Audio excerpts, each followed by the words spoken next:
안녕하세요. 여러분 평소 물건을 살 때 신용카드를 쓸지 체크카드를 쓸지 고민되는 순간이 참 많으실 겁니다.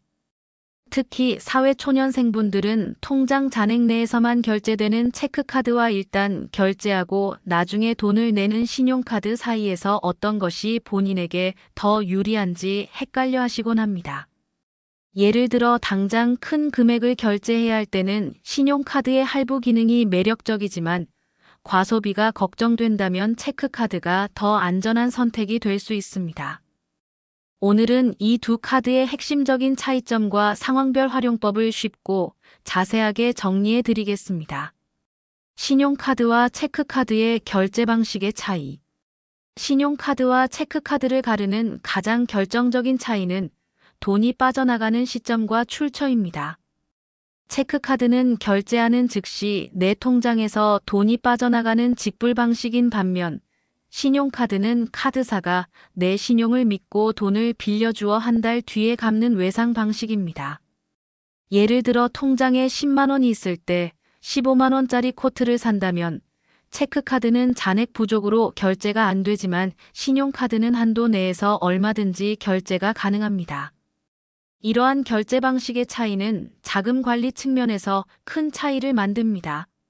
체크카드는 가진 돈 안에서만 써야 하므로 과소비를 예방하기에 좋지만 신용카드는 당장 목돈이 없어도 무이자 할부를 통해 큰 지출을 분산할 수 있는 유연함을 제공합니다. 또한 혜택의 종류도 다른데 체크카드는 연말정산 시 소득 공제율이 30%로 높아 세금 환급에 유리하고 신용카드는 포인트 적립이나 통신비 할인 같은 부가 혜택이 훨씬 풍부합니다. 결국 내 돈을 바로 쓰느냐, 신용으로 나중에 갚느냐의 선택이 두 카드의 본질적인 차이라고 할 수 있습니다. 자격 요건의 차이. 신용카드와 체크카드는 결제 방식이 다른 만큼 발급받을 수 있는 자격 요건에서도 큰 차이가 납니다. 먼저 체크카드는 만 12세 이상이면서 본인 명의의 은행 계좌만 있다면 누구나 쉽게 발급받을 수 있습니다. 내 통장에 있는 돈을 즉시 결제하는 방식이라 신용도가 낮거나 소득이 없어도 자격이 주어집니다. 예를 들어 중고등학생도 부모님 동의하에 본인 카드를 만들어 올바른 경제관념을 익힐 수 있습니다. 특히 2026년부터는 연령 제한이 더욱 완화되어 더 어린 자녀들도 부모 동의를 거쳐 카드 발급이 가능해질 예정입니다. 반면 신용카드는 카드사가 돈을 먼저 빌려주는 개념이므로 자격 요건이 훨씬 까다롭습니다. 기본적으로 만 19세 성인이어야 하며 매달 돈을 갚을 수 있는 상환 능력을 증명해야 합니다. 일정한 소득이 있는 직장인은 물론 소득이 없더라도 통장 잔액이 일정 수준 이상 유지되거나 신용 점수가 기준치 NIC 680점, KCB 576점 이상 등을 넘어야 합니다. 사회초년생이 첫 직장에 들어가 월급을 받기 시작할 때 비로소 신용카드 발급이라는 신용의 문이 열리는 셈입니다. 일상생활에서 유리한 카드는 무엇인가? 일상 속 다양한 결제 상황에서 어떤 카드를 내밀어야 할지 고민된다면 이 세 가지만 기억하세요. 먼저 최신형 노트북처럼 목돈이 들어가는 고가의 가전제품을 살 때는 신용카드가 유리합니다. 당장 큰 현금이 없어도 무이자 할부로 부담을 나누고 결제 금액에 따른 대량의 포인트 적립까지 챙길 수 있기 때문입니다. 또한 매달 나가는 통신비나 보험료 같은 고정 지출도 전월 실적에 따라 12만 원씩 꼬박꼬박 할인해주는 신용카드를 추천합니다.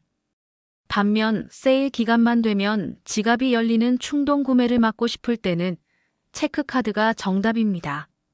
내 통장 잔액 내에서만 결제되니 예산을 넘기는 소비를 원천 차단해줍니다. 마지막으로 연말정산 환급금을 두둑이 챙기고 싶다면 공제율이 30%로 높은 체크카드 사용 비중을 늘려야 합니다. 큰돈 쓸 땐 신용카드, 계획적 소비엔 체크카드라는 공식만 알아도 지출 관리가 훨씬 쉬워집니다. 신용점수에 유리한 카드는 무엇인가? 흔히 신용카드를 쓰면 빚을 지는 것 같아 불안해하지만 사실 신용카드를 잘 쓰는 것은 신용 점수를 올리는 가장 빠른 방법입니다. 예를 들어 사회초년생 어씨가 매달 생활비 일부를 신용카드로 결제하고 연체 없이 제 날짜에 갚는다면 금융기관은 어씨를 약속을 잘 지키는 믿음직한 거래 상대로 평가하여 신용 점수를 높여줍니다. 이는 마치 친구에게 돈을 빌리고 제때 갚아 두터운 신뢰를 쌓는 것과 같습니다. 그렇다면 체크카드만 쓰는 사람은 신용 점수에서 손해를 볼까요? 여기서 중요한 전문가용 꿀팁이 있습니다. 체크카드도 월 10만 원 이상, 6개월 넘게 꾸준히 사용하면 신용점수 산정 시 가산점을 받을 수 있습니다.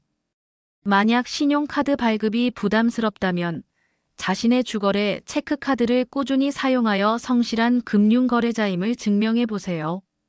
결국 두 카드 모두 연체 없는 꾸준한 사용이 핵심이며 이를 통해 쌓인 신용점수는 훗날 내 집 마련을 위한 대출 시 낮은 금리라는 큰 선물로 돌아오게 됩니다. 신용카드와 체크카드의 하이브리드 전략. 신용카드와 체크카드의 장점만 쏙쏙 골라 쓰는 하이브리드 전략의 핵심은 연말정산 혜택과 포인트 적립을 동시에 잡는 것입니다. 가장 효율적인 방법은 소득 공제 문턱인 총급여의 25%를 기준으로 카드를 나눠 쓰는 것입니다. 예를 들어 연봉이 4천만 원인 직장인이라면 지출액 1천만 원까지는 혜택이 풍부한 신용카드를 사용하여 통신비 할인이나 항공 마일리지 적립을 챙기는 것이 유리합니다. 하지만 이 기준선을 넘어서는 지출부터는 소득 공제율이 2배 높은 체크카드를 집중적으로 사용해야 합니다. 실제로 생활비의 절반은 포인트 적립형 신용카드로 결제해 고정비를 아끼고 나머지 식비나 쇼핑 등 변동 지출은 체크카드를 활용해 과소비를 방지하며 공제 혜택을 극대화하는 분들이 많습니다. 이렇게 신용카드로 혜택을, 체크카드로 절세와 절제를 실천한다면 지갑을 훨씬 똑똑하게 관리할 수 있습니다. 오늘 준비한 이야기가 여러분의 고민을 덜어드리는데 조금이나마 보탬이 되었기를 바랍니다.